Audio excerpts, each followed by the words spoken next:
Here's what no history class teaches you. Medieval armies had a secret economic system that made prisoners far more valuable alive than dead. But this mercy created a fate so twisted that many warriors would choose death. Why were survivors actually the unlucky ones? When the clash of swords finally stopped echoing across medieval battlefields, something far more terrifying than the actual fighting began. The real nightmare? Well, that started when victorious commanders had to decide what to do with hundreds, sometimes thousands of defeated enemies who were still breathing. Here's what nobody tells you about medieval warfare. The battle itself was just the opening act. Victors faced a brutal calculus that would make modern military strategists break out in cold sweats. Every captured enemy represented a choice that could bankrupt an army or fund the next campaign. Think of it like running a medieval Airbnb, except your guests are armed, angry, and plotting your demise while you decide whether they're worth keeping alive. High-ranking prisoners were like winning lottery tickets. A captured duke or earl could fetch enough ransom money to buy a small castle, or at least a really nice horse and some fancy armor. But here's the kicker. Only about 10% of prisoners held for ransom ever actually made it home free. The rest? Well, let's just say their families either couldn't afford the price or decided Uncle Edgar wasn't worth going into debt over.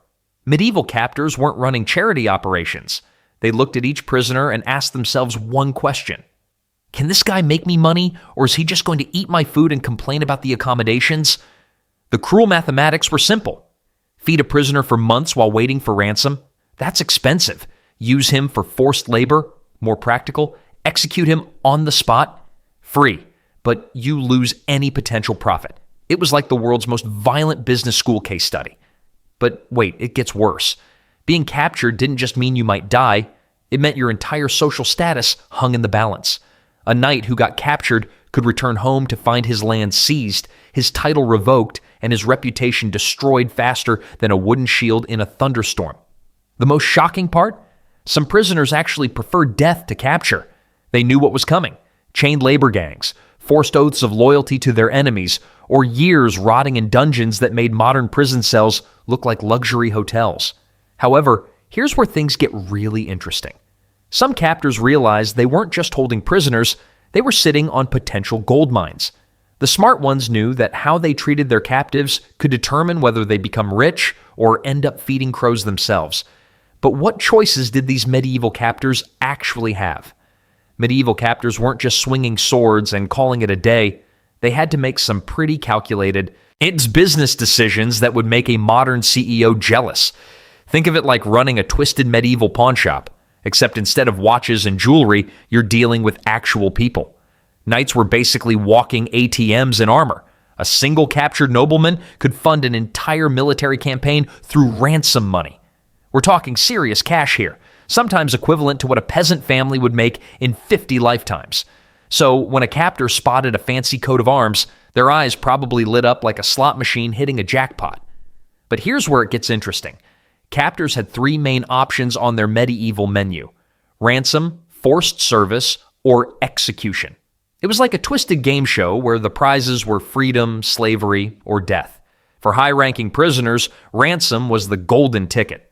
Not only did it bring in serious money, but it was also considered more honorable than simply chopping someone's head off. Medieval folks were big on honor. It was like their version of LinkedIn endorsements, except way more important. Well, the math was pretty simple. A live valuable prisoner equaled cold hard cash. A dead one? Just another body to bury. Historical records show that wealthy prisoners sometimes paid ransoms so hefty they could fund entire castle construction projects. Talk about expensive freedom. Then there's the political angle that most people miss. A high-ranking prisoner who got released often became a valuable political connection. These weren't just business transactions. They were investments in future diplomatic relationships. Some released prisoners even ended up as allies later on. And the weird part is, some captors became ridiculously wealthy just from collecting ransoms. It was like having a really morbid lottery system where your ticket was someone else's misfortune. But what about those prisoners who weren't worth their weight in gold? Those ordinary soldiers and common folk who couldn't pay a ransom if their lives depended on it. Which, ironically, they often did. That's where things got really dark, and the treatment they received would make your stomach turn. The harsh reality is that most captors viewed keeping non-valuable prisoners as feeding stray cats. Eventually, you run out of food and patience. And what happened to these forgotten souls in those overcrowded, disease-ridden camps reveals just how brutal medieval hospitality could really be. While knights with deep pockets might have been lounging in relatively cushy quarters negotiating their ransom, ordinary foot soldiers faced a completely different nightmare. Think your worst camping trip was bad? Try being crammed into makeshift prisoner camps with zero amenities and guards who viewed you as less valuable than livestock. These temporary camps were basically medieval death traps disguised as holding areas. Captors threw together whatever shelters they could find: abandoned barns, hastily built pens, or just roped off areas under the open sky. Privacy? Forget about it. Sanitation? What's that? You'd be sharing your space with dozens of other defeated soldiers. And let me tell you, medieval hygiene wasn't exactly a priority, even in the best of times. But here's where it gets really grim. Disease spread through these camps faster than gossip at a church social. Dysentery, fever, and infections from untreated wounds turned prisoner camps into ticking time bombs. We're talking about mortality rates that could soar over 50%. And that's without anyone even trying to kill you on purpose. The cruel math was simple. Keeping prisoners alive cost money. Food, guards, shelter, it all added up faster than a teenager's phone bill. Captors quickly realized that feeding a bunch of common soldiers was like pouring coins down a well. Most of these guys had families back home who couldn't scrape together enough silver to buy a decent meal, let alone pay a ransom. So what happened to these worthless prisoners? Well, execution was always on the table, quick, efficient, and budget-friendly from the captor's perspective. Others got conscripted as laborers, basically becoming unpaid workers for whoever captured them. Imagine explaining that career change to your wife. Then there's the interesting twist. Some prisoners actually caught a break because of their day jobs. Skilled craftsmen, blacksmiths, or anyone who could build siege equipment suddenly became valuable assets. It's like being the only person in the office who knows how to fix the printer. Suddenly, everyone needs you alive. The really twisted part? Some prisoners preferred the uncertainty of captivity to the certainty of returning home broke and dishonored. At least in the camps, everyone was equally miserable.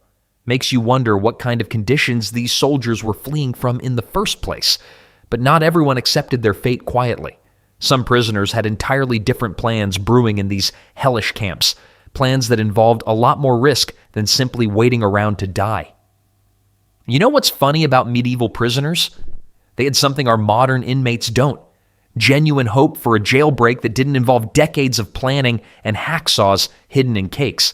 Picture this. You're chained up after losing a battle, surrounded by guards who probably haven't bathed since the previous siege. Sounds hopeless, right? Well, these prisoners were surprisingly crafty. They'd study their captors like a modern person studies their phone, constantly and with intense focus. The guards were the weak link. These weren't professional prison wardens with years of training. Most were just regular soldiers who'd rather be drinking ale than watching prisoners pick lice off each other. And here's where it gets interesting. Many guards were flat broke. A knight's purse or even a promise of future payment could suddenly make a guard very forgetful about his duties. But here's the kicker. Medieval prisoners didn't just rely on bribery. Some got creative in ways that would make escape room enthusiasts jealous. They'd fake illnesses so convincingly that guards would loosen their bonds. Others would start fights among themselves to create distractions. One chronicled account tells of a French knight who convinced his captors he was actually a priest, complete with made-up Latin prayers. The escape attempts themselves were absolutely wild. We're talking about prisoners who'd slip away during prisoner transfers, hide in supply wagons, or even disguise themselves as servants. Remember, this was before photographs or detailed records. If you could walk confidently and speak the local dialect, you might just blend right in. Then there's my personal favorite escape method, pure audacity. Some prisoners would simply walk out the front gate, claiming they were on official business for their captors, the medieval equivalent of carrying a clipboard and looking busy. Works surprisingly often, apparently. Statistics show that roughly 5% of captured knights actually managed to escape. That might sound low, but consider the circumstances. Foreign territory, no GPS, and everyone looking like a potential enemy. Those who made it became absolute legends. The really clever escapees didn't just run blindly into the night. They gather intelligence about troop movements, supply routes, and defensive weaknesses while imprisoned. Makes sense, right? Turn your captivity into a reconnaissance mission. Escaping was just the beginning, though. These successful runaways often returned with valuable military secrets that could change entire campaign strategies. But what happened when prisoners didn't escape and instead found themselves swearing new allegiances to survive? Here's something that sounds completely backwards. Many captors actually wanted their prisoners to stick around permanently, but not in chains. Medieval commanders discovered something fascinating. A former enemy who swore loyalty could become your most valuable ally. Think of it like converting your biggest competitor into your business partner, except with way more swords involved. These loyalty oaths weren't just empty promises either. They were serious business, complete with ceremonies that would make modern corporate team-building exercises look like child's play. A captured knight would kneel, place his hands between his captor's hands, and swear allegiance that could completely flip the political landscape. Well, here's where it gets interesting. After the Battle of Poitiers in 1356, entire groups of French prisoners switched sides faster than teenagers changed their favorite music. One day they're fighting for France, the next they're marching under English banners. Talk about career pivots. But why did captors prefer this over ransom money? Simple math, really. A hefty ransom payment happens once. A loyal knight serves for life. It's like choosing between a one-time lottery win or a steady paycheck, except your paycheck carries a sword and knows how to use it. The oath-swearing process was quite the spectacle, too. Picture a medieval version of changing your relationship status on social media, but with life or death consequences. These ceremonies often happened in front of witnesses, making them legally binding and socially recognized. And here's the kicker. Some prisoners actually preferred this arrangement. Going home meant facing questions about their capture, possible financial ruin from ransom payments, or returning to lands that might have been seized. Starting fresh with a new lord, that could mean better opportunities, new territories, even promotion. Makes sense, right? Some of these converted prisoners rose higher in their new armies than they ever had in their original ones. It was like getting a career upgrade through defeat. Then there's the fascinating psychology behind it all.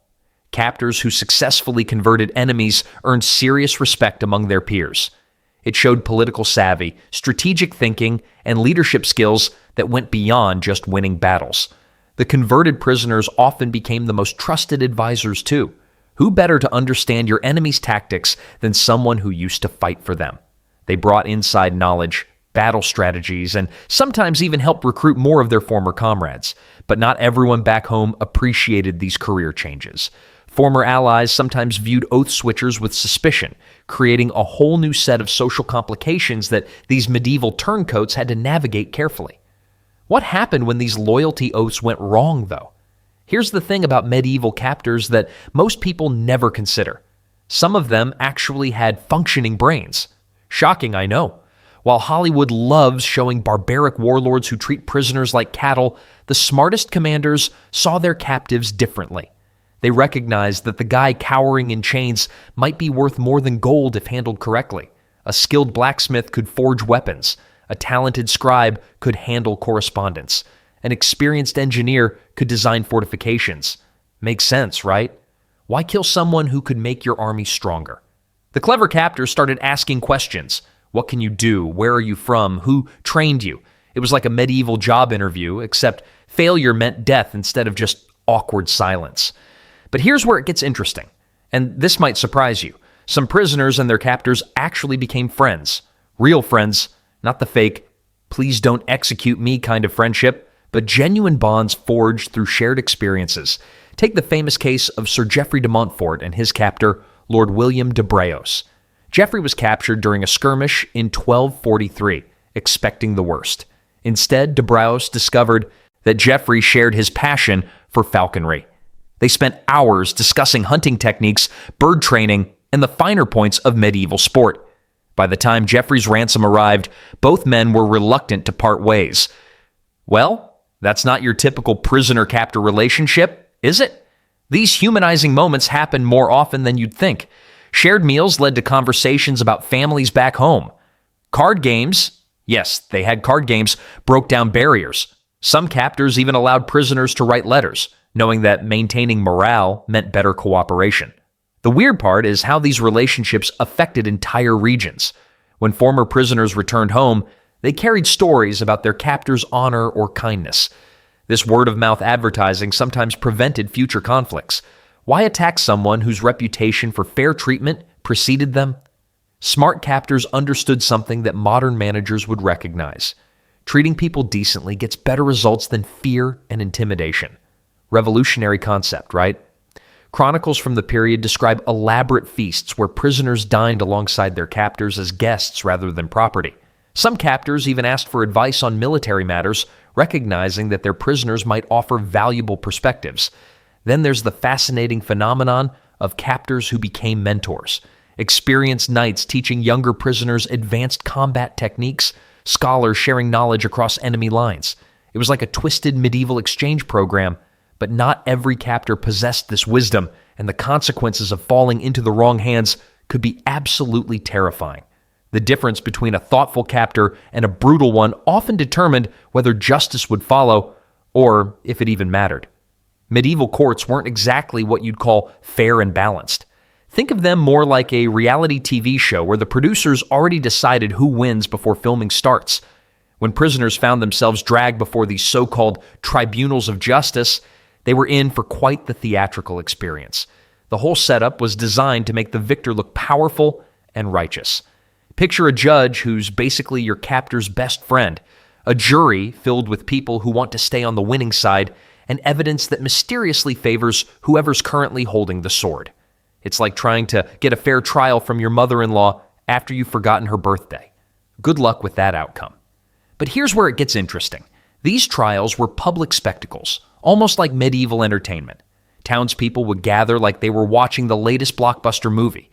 Vendors sold food outside the courthouse. Kids got the day off. The whole community treated it like a festival, except someone's life hung in the balance. Now, being found guilty didn't automatically mean you'd lose your head. That's the surprising part most people don't know. Death sentences were actually less common than you'd think. Instead, many prisoners faced forced labor or lifelong servitude. Basically, they became permanent employees with absolutely terrible job benefits and no vacation time whatsoever. The really clever prisoners figured out how to work the system. Some spun incredible tales during their trials, weaving stories that would make Shakespeare jealous. They'd claim divine visions, royal connections, or possessed crucial military secrets. A few smooth talkers actually talked their way into better treatment or even freedom. Makes sense, right? Well, the line between guilt and innocence got pretty blurry when survival was on the line. Judges often cared more about political convenience than actual facts. If keeping a prisoner alive served the victor's long-term interests, suddenly new evidence would mysteriously appear. If they needed to make an example, well, that evidence had a funny way of disappearing. The whole judicial process revealed something fascinating about medieval power structures. These weren't really trials in any modern sense. They were elaborate performances designed to legitimize whatever the victors had already decided to do. Then there's the prisoners who somehow managed to charm their way through these kangaroo courts. They discovered that entertainment value could be just as powerful as political connections. A witty defendant who could make the crowd laugh might find more mercy than a noble who bored everyone to tears. But what happened to those prisoners who actually survived these legal circuses? The ones who walked away from the courthouse still breathing faced an entirely different challenge that nobody prepared them for. Coming home from medieval captivity wasn't exactly like returning from a vacation. Most prisoners discovered their world had completely crumbled while they were gone. Their lands, seized by neighbors or the crown, their families, often displaced, remarried, or worse. It's like coming back from a business trip to find someone else living in your house and your wife has changed the locks. Well, the suspicion was even more brutal than losing property. Returning captives faced whispers and accusations everywhere they went. People questioned why they survived when others died heroically in battle. Were they cowards, traitors? Some communities treated them like damaged goods, which frankly, many were. Think of it as medieval victim blaming, except the stakes involved your entire social standing. But here's where it gets really dark. These men suffered from what we now recognize as severe PTSD. Medieval chronicles describe returning prisoners plagued by night terrors, sudden violent outbursts, and crippling paranoia. They'd wake up screaming, attack their own servants, or refuse to sleep indoors. One account describes a knight who couldn't handle the sound of church bells because they reminded him of prison chains. The poor guy probably needed therapy, but the best medieval medicine could offer was bloodletting and prayers. Then there's the money problem that'll make your head spin. Even after being ransomed and freed, many prisoners had to pay their own ransom costs upon returning home. Their families had often borrowed heavily or sold everything to secure their release. So these guys came home broke, landless, and owing massive debts. It's like being rescued from kidnappers only to get the bill afterward. Most couldn't reintegrate into peaceful civilian life anyway. When warfare is literally the only skill you know, what do you do in peacetime? Many joined mercenary companies wandering from conflict to conflict. They became professional soldiers of fortune, basically medieval veterans who couldn't adjust to normal society. And the weird part is, some of these broken men became the first war memoirists. They dictated their experiences to scribes, creating what historians now call early veteran literature. These accounts influenced how future generations understood the true cost of warfare. Not just the glory and honor, but the psychological wreckage left behind. Makes you wonder how many heroic medieval tales conveniently left out these uncomfortable truths. The reality was simple. Surviving captivity often meant returning to a life that no longer existed, carrying invisible wounds that nobody understood. For many, freedom was just another kind of prison.